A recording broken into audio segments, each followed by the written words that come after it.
Welcome back, everybody. It's been a while, been 2 weeks. I guess I took a break last week, but happy to be back and making some videos. Um, as you can see on the screen, that photo there, that's Jacob Blake. He's all the talk lately. He's the man that was shot in Wisconsin by the Kenosha police force. And um, in this video, we're just gonna briefly talk about him and a couple others, and basically just give you my thoughts on all that's going on.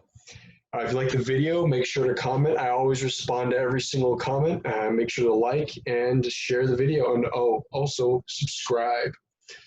All right, let's dive in.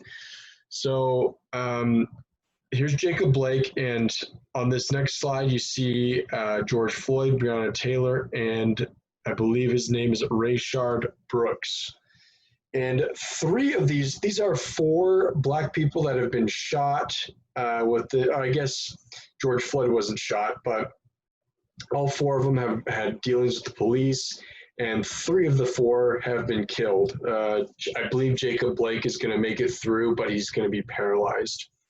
So, I mean, all these shootings and deaths are tragedies, and it's caused a lot of riots and protests. But I think people are missing the root cause of the issues. All four of these people had criminal pasts. Three of the four certainly had criminal pasts. Rayshard Brooks, George Floyd, and Jacob Blake. Those three are really alike. They're all black males that have criminal pasts, and they all resisted arrest. So,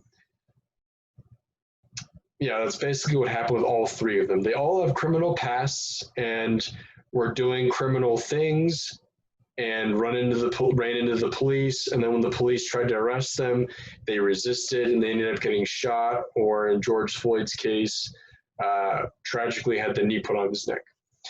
And then Breonna Taylor, there's still stuff yet to come out about hers, but in the description, there's going to be links to a 41-page document on Breonna Taylor's, basically that house that she was living at or where she was shot at, that basically shows that there was drugs and money and guns going through that house. And Breonna Taylor, I'm not sure how involved she was. I haven't really looked at the document too much because it's Jacob Blake's video, but basically all four of them are involved in crime in some way or live amongst criminals, and three of the four resisted arrest and ended up getting shot, or I guess in George Floyd's case, it wasn't handled correctly, but yeah, so that's basically what has happened. And everybody's taking it out on the police, unfortunately, when the police and basically all of these have been justified, mainly justified, except for, I'm not sure about Breonna Taylor. There's still more stuff yet to come out about that. But, I guess George Floyd's wasn't justified either. But, and there is justice for the police. Like, the police that are involved they're getting severe punishments. But these things that have happened, I don't think we should be attacking the police so harshly. I'm all for police reform and making police forces better, but police I believe, are not the main problem here. We're missing the root cause. Why are these blacks even having confrontations with the police? I never have confrontations with the police, and that's because I follow the law and I try to be a good citizen and contribute to society. All these people have run-ins with the police because of crime and gangs and drugs, and those are the things we should be focusing on. We should be combating drugs, combating crime, removing these gangs, breaking up these gangs, and rebuilding communities. Those are the root causes.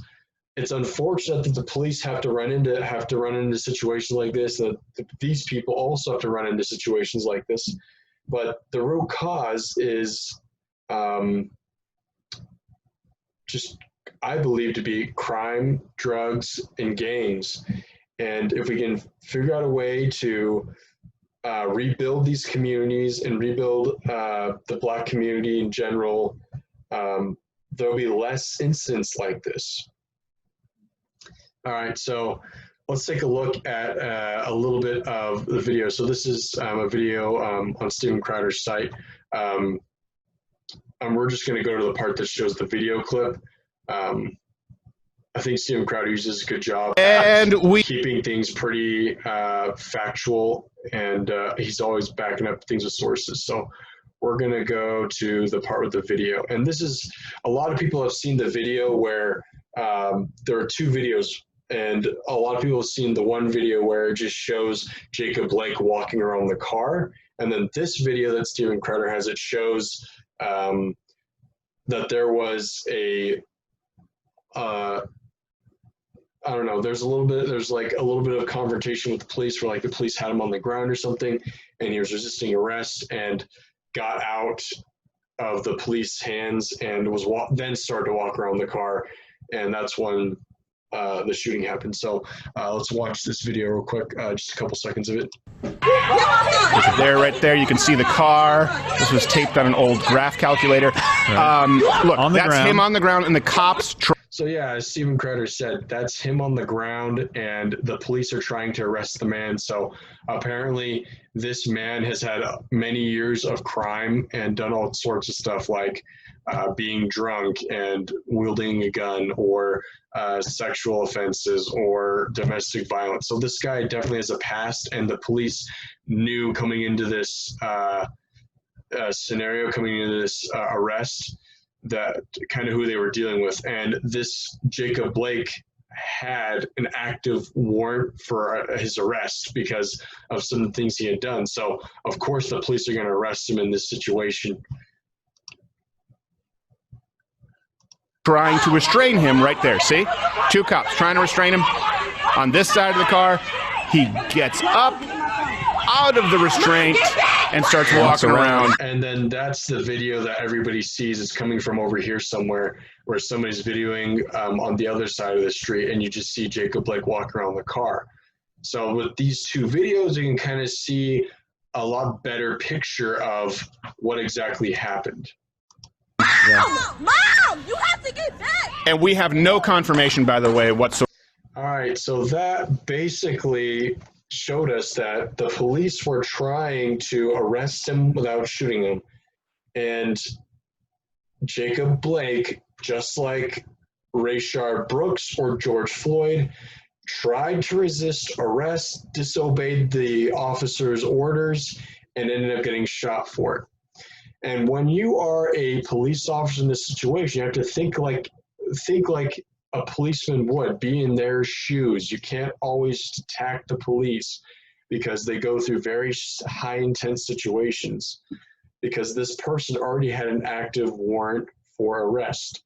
And when Jacob Blake disobeys the police and goes up to his car and opens the door and appears to be like reaching for something or at least climbing in, the police have no idea what he's going to do. They don't want this guy to get away because he has an arrest for probably something involved with sexual offenses or domestic violence, or I don't know. The guy had a sketchy past. So they don't want him to get away, and they certainly don't want to put their own lives at risk if he pulls out a weapon like a gun or a knife or whatever was in his car. So the police took action, and that's why you, in the first place, don't live a life of crime, and second off, when the police come after you, don't resist arrest. It makes things worse. And I'm all for finding ways to improve these types of situations. I have no idea how you make a situation like this better / different outcome. I'm not sure. I don't have the answers to that, but I don't think we should be attacking the police on this one. And especially, like, look at this photo here, Kenosha, Wisconsin. That's the city where Jacob Blake was. And it's up in flames right now over a criminal that resisted arrest. Like, I don't get it. What we need to really focus on is rebuilding the Black community, not attacking police and destroying our own cities. It's ridiculous to me. And those are basically my thoughts. And the one last thing I want to show is the media does such a horrible job at making things better and reporting legitimate news. Because if you looked at that last photo, Kenosha is up in flames, and the media and politicians, especially on the left, are saying things like all these protests are peaceful. It's total bullcrap. Like these protests have pretty much been riots. Like there's been looting and car lots burned and businesses destroyed. It's ridiculous. There's definitely violence, and these people should not be doing this. And this is CNN right here, of course. CNN always does a horrible job at doing the media, and we're going to play just a few seconds of this. So here we go. All right, so here we go. So CNN has got it right for the first time. Right here on this title, it says 8 p.m. curfew ordered after violent protests over police shooting of unarmed black men in Wisconsin. So right here, CNN is saying violent protests, but they quickly remove this and change it. That's right, Wolf. Well, there are a lot of investigations playing out right They remove it now, trying to figure out what led up to Jacob Blake being shot. But what we do know for sure. And now it comes back, and look at that. They removed, it's the exact same, but they removed one word. They removed violent. I mean, look at that truck in the background. It's like been burned on fire the previous night. So obviously not just protesting, violent protesting, which is against the law. So I don't know. The media, they tick me off because they get it wrong most of the time, and they just push agendas. And there's a video out there that talks about Don Lemon where he's like, we should stop doing these violent protests and rioting and whatnot, because it's his reason for stopping the violent protests was absolutely absurd. He wanted to stop them because it's affecting the polls, where more people are supporting Trump because Trump's against the violence and Democrats haven't done anything to stop the violence. So that's his reasoning for it. My reasoning is, well, I mean, I hope Trump gets reelected, but my reasoning is we should stop doing violent protests because of people's livelihoods and the protection of businesses and so forth. But that's pretty much what I got for you guys today.